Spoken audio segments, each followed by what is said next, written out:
दोस्तों जोहार, मैं निमेश सर आप सभी का अभिषेक चक्रवर्ती यूट्यूब चैनल में हार्दिक स्वागत करता हूं। दोस्तों आज इस वीडियो के माध्यम से हम लोग हिंदी इलेक्टिव के बुक 2 का जो है चैप्टर 4 अंतिम जो चैप्टर है अपना मालवा खाओ उजाड़ू सभ्यता में इसके सबसे इंपॉर्टेंट एमसीक्यू क्वेश्चन को करने वाले हैं। इससे पहले मैंने बुक 2 के चैप्टर 1 सुदास की झोपड़ी को अच्छे से करवा दिया है, आरोहण को कंप्लीट करा दिया है, बिस्कोर की माटी को कंप्लीट करा दिया। ये अंतिम चैप्टर जो बचा हुआ था आज हम लोग इसको कंप्लीट करने वाले हैं। जल्दी से इस वीडियो को लाइक कीजिए, अपने सारे दोस्तों भी जमकर शेयर करें और जब बच्चे अभी तक इस चैनल को सब्सक्राइब नहीं किए जल्दी से कर लीजिए ताकि आगे की वीडियो से नोटिफिकेशन सबसे पहले आप तक पहुंचे। तो चलिए एक एक करके हम लोग इस चैप्टर के एमसीक्यू क्वेश्चंस को करते हैं। ठीक है, देख सकते हैं पहला और इंपॉर्टेंट क्वेश्चन क्या पूछा गया है कि अपना मालवा खाओ उजाड़ू सभ्यता में किसकी रचना है। तो ये जो चैप्टर है अपना मालवा खाओ उजाड़ू सभ्यता ये किसकी रचना है, यानी जो लेखक का नाम पूछा गया। तो आप सही पता है लेखक का नाम है डॉक्टर प्रभाष जोशी। ऑप्शन जो 1 है वो करेक्ट आंसर है। थोड़ा सा प्रभाष जोशी के बारे में जान के जाइएगा दोस्तों। ये जो प्रभाष जोशी है इनका जो जन्म है इंदौर में हुआ। कहां हुआ दोस्तों? इंदौर में इनका जन्म हुआ था। ठीक है, इंदौर कहां?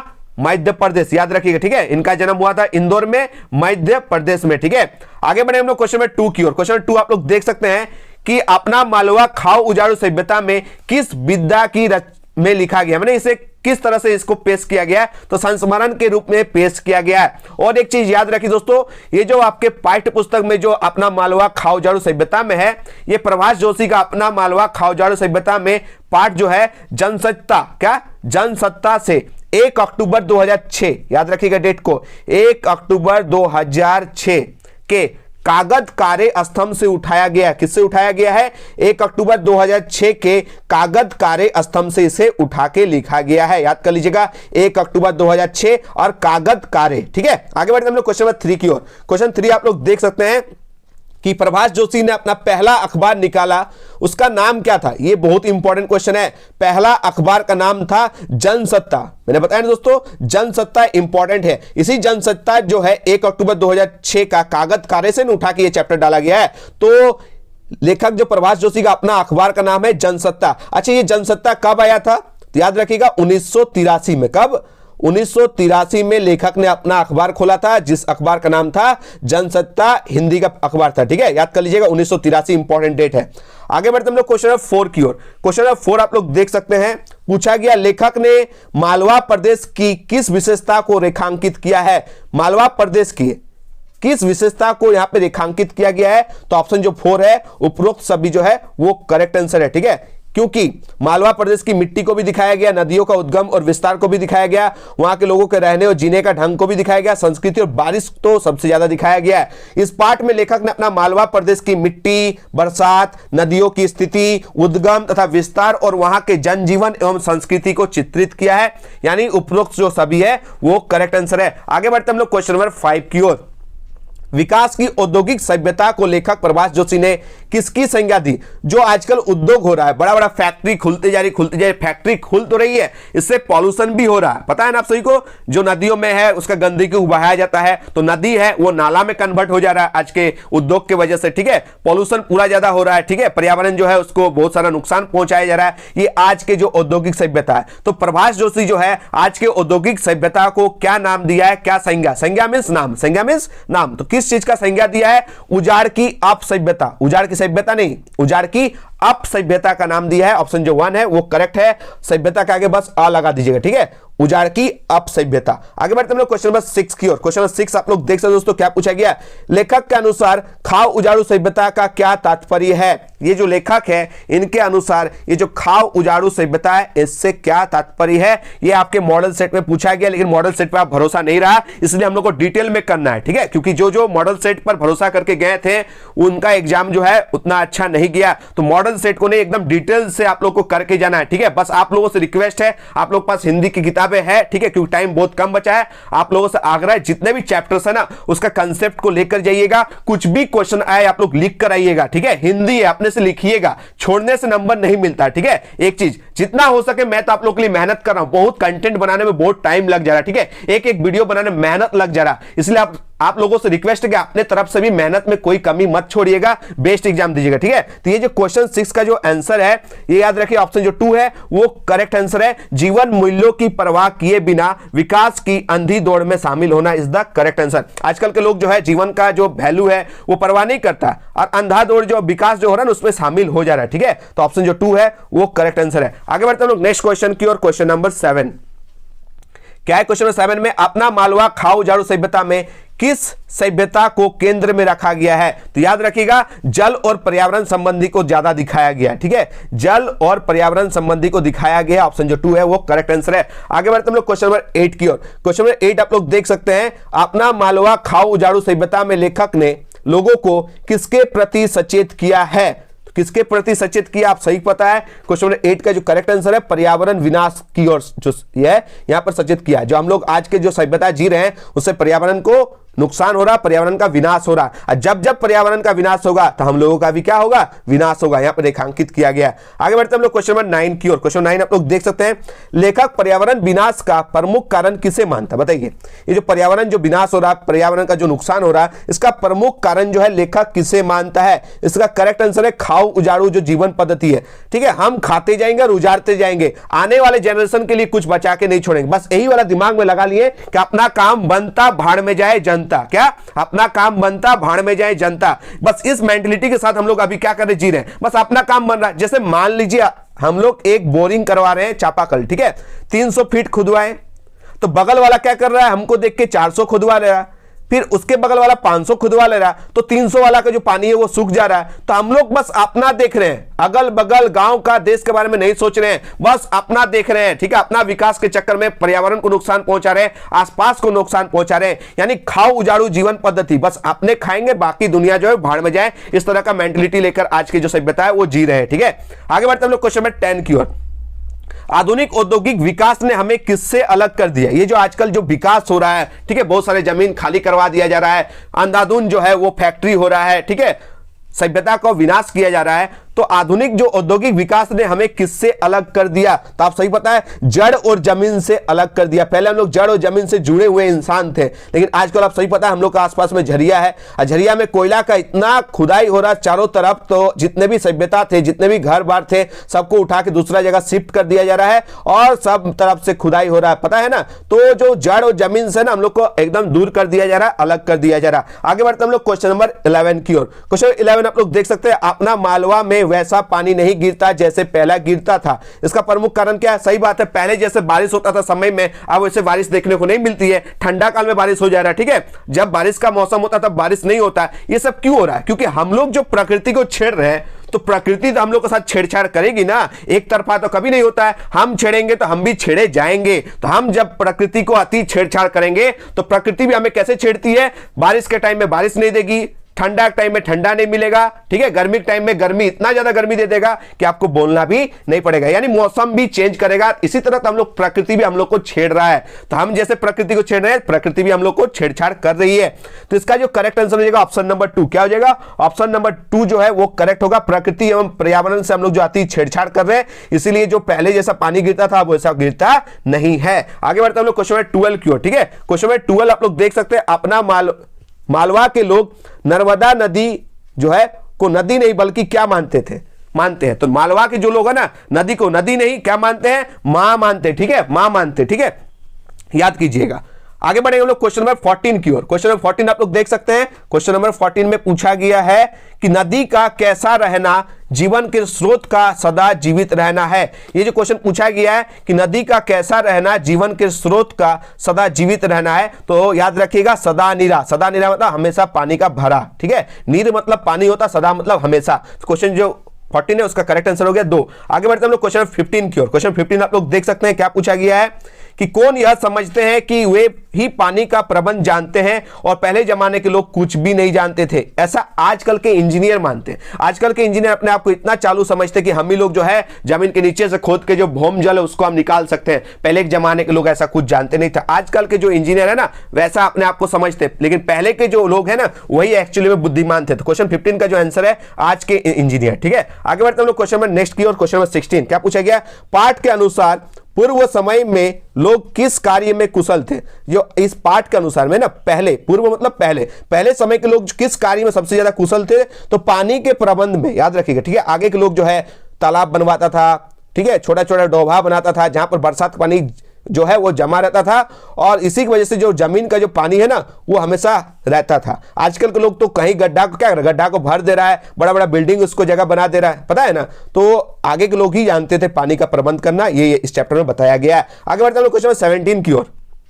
विक्रमादित्य, भोज और मुंज कहां के राजा थे? 3 गो राजा के नाम यहां पर दिया गया है। विक्रमादित्य, भोज और मुंज कहां के राजा थे? मालवा के। कहां के? मालवा के राजा थे। इन तीनों राजाओं ने बहुत काम किया, ठीक है। आप सभी पता है, इन लोगों ने बावड़िया बनवाई, छोटा मोटा तालाब बनवाया, और क्या बनाया? डोभा बनाया जहां पर पानी इकट्ठा रहता था, बारिश का पानी को इकट्ठा रखता था और भौम जल को जीवंत बचा के रखता था, ठीक है। आगे बढ़ते हम लोग क्वेश्चन नंबर 18 की ओर। क्वेश्चन नंबर 18 आप लोग देख सकते हैं क्या पूछा गया है क्वेश्चन नंबर 18 में, कि पुराने समय में राजा जो है विक्रमादित्य हो, चाहे राजा भोज हो, चाहे राजा मुंज हो, आदि ने पानी का संरक्षण के लिए क्या क्या किया था? संरक्षण मतलब पानी को बचाव के लिए क्या क्या किया था? तो तालाब बनाया था, कुआं बनवाया था, बावड़िया बनवाया था, यानी सब बनाया था। तो इनमें सभी, और आजकल के जो इंजीनियर वो क्या करा, तालाब उलाब को क्या कर दे रहा, भर दे रहा, बिल्डिंग ठोक दे रहा, और जो धरती के नीचे जो पानी बचा हुआ उसको मशीन के थ्रू से निकाल के बर्बाद कर रहा है ना। आगे बढ़ते हम लोग क्वेश्चन नंबर 19 की ओर। क्वेश्चन 19 में पूछा गया, रेनेसां से पहले भारतीय इंजीनियर किस कला में दक्ष थे?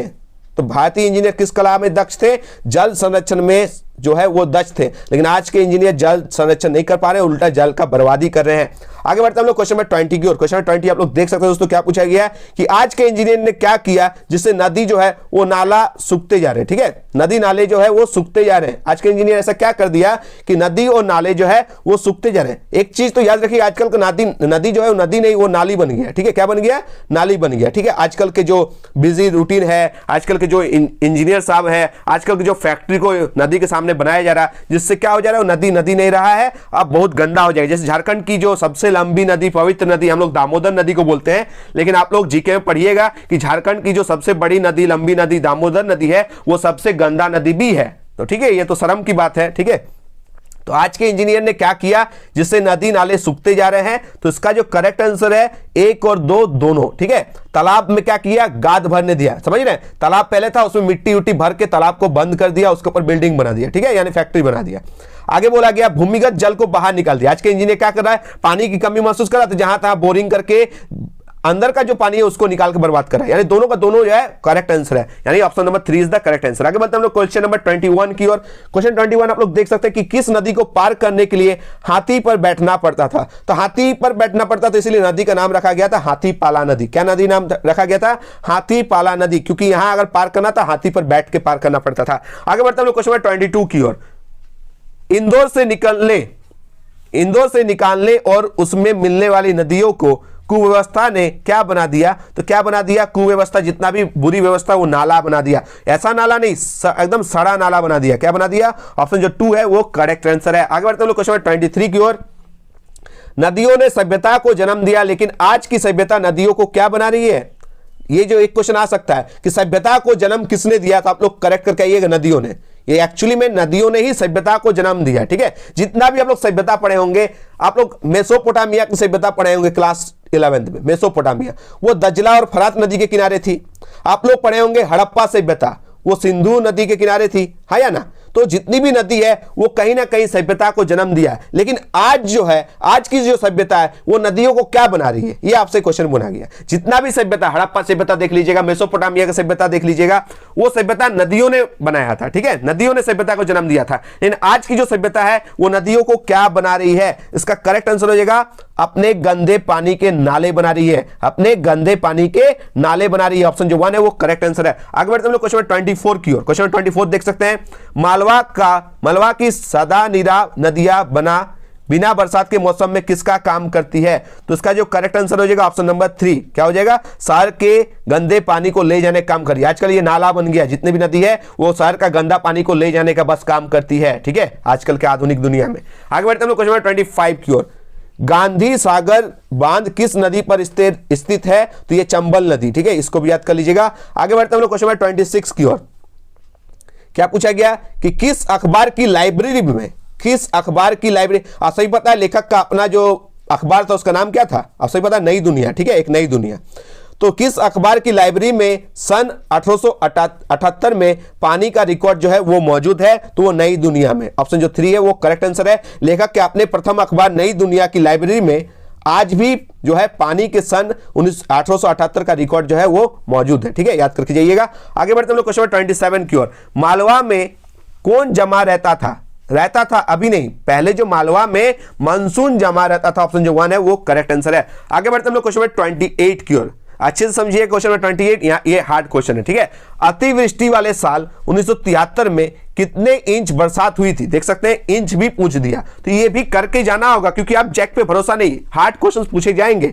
तो 1973 में 1973 को ही पढ़ के जाना है। और कितना इंच बारिश हुई थी ये इंच भी जान के जाइएगा, 77 इंच। और एक इंपॉर्टेंट क्वेश्चन मैं बता देता हूं, 28 इंच। जो आप 28 इंच देख रहे हैं ना, इसका अर्थ होता है, याद रखिएगा कि 28 इंच से कम बारिश हो तो उसे सूखे का साल माना जाता है। क्या माना जाता है? सूखे का साल। लेकिन 1973 में कितना इंच बारिश हुई थी? 77। और 28 याद रखिएगा, अगर 28 से कम बारिश होता है तो उसको सूखा माना जाता है। ठीक है, सूखा घोषित कर दिया जाता है। आगे बढ़ते हम लोग नेक्स्ट क्वेश्चन की ओर। क्वेश्चन नंबर 29 देख सकते हैं क्या पूछा गया कि क्या संभाल कर रखने से पानी के मामले में दुष्काल का वर्ष मजे से निकल जाता है? ठीक है, अगर दुष्काल आया तो ऐसा क्या चीज संभाल के रखेंगे?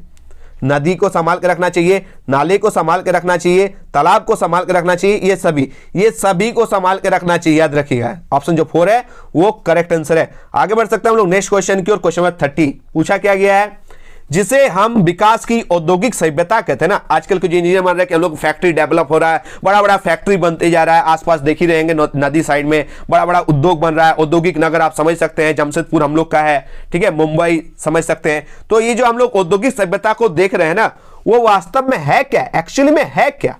तो एक्चुअली में जो है ये उजाड़ की अपसभ्यता है। क्या है? उजाड़ की अपसभ्यता, ये लेखक ने कहा है। आगे बढ़ते हम लोग क्वेश्चन 31 की ओर। क्या पूछा गया है कि कमलेश सेन और अशोक जोशी, दोनों का नाम याद करके जाइएगा, बहुत इंपॉर्टेंट नाम है। एक कमलेश सेन और एक अशोक जोशी द्वारा जमा की गई कतरने क्या बताती है? ये लोग जो जमा किया है, डाटा जो जमा किया है, ये क्या बताती है? तो ये बताती है, आप सही पता है, इसका जो करेक्ट आंसर हो जाएगा ऑप्शन नंबर 4। वातावरण अभी जो है वो गर्म हो रहा है धीरे धीरे, ध्रुवों में जमी जो बर्फ है वो पिघल रही है धीरे धीरे। अब मौसम चक्र तो पूरा बिगड़ गया है। ठीक है, क्योंकि हम लोग प्रकृति के साथ छेड़छाड़ कर रहे हैं, तो यही रिजल्ट देखने को मिल रहा है। ऑप्शन जो 4 है वो करेक्ट आंसर है। आगे बढ़ते हैं लोग क्वेश्चन नंबर 32 की ओर। वातावरण को गर्म करने वाली कार्बन डाइऑक्साइड गैसों ने धरती के तापमान को कितना बढ़ा दिया? 3 डिग्री तक बढ़ा दिया। ठीक है, ऑप्शन जो 3 है वो करेक्ट आंसर है।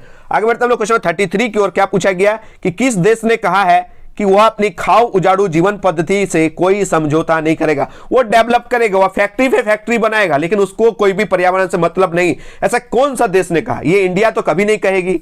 ये एकमात्र जो सबसे ज्यादा डेवलप कर रहा है वो अमेरिका। ऑप्शन जो 1 है वो करेक्ट आंसर है। ये बोलता है कि मैं अपनी खाओ उजाड़ू सभ्यता से कोई भी समझौता नहीं करूंगा। Option 1 is the correct answer. आगे बढ़ते हैं क्वेश्चन 34 की ओर। लेखक प्रभाष जोशी ने इस यात्रा वृत्तांत में रेल द्वारा कहां से कहां तक यात्रा करते हैं, ये आपसे क्वेश्चन पूछा गया। ये प्रभाष जोशी जो है अपनी ये यात्रा वृत्तांत में बताया, ये तो उनका यात्रा है, ये एक यात्रा वृत्तांत है। इसमें रेल द्वारा उन्होंने यात्रा किया था, तो रेल भी देखकर जाइएगा। ठीक है, अगर आप लोग को फंसाएगा तो रेल, बस ये सब दे देगा, तो रेल भी याद रखिएगा।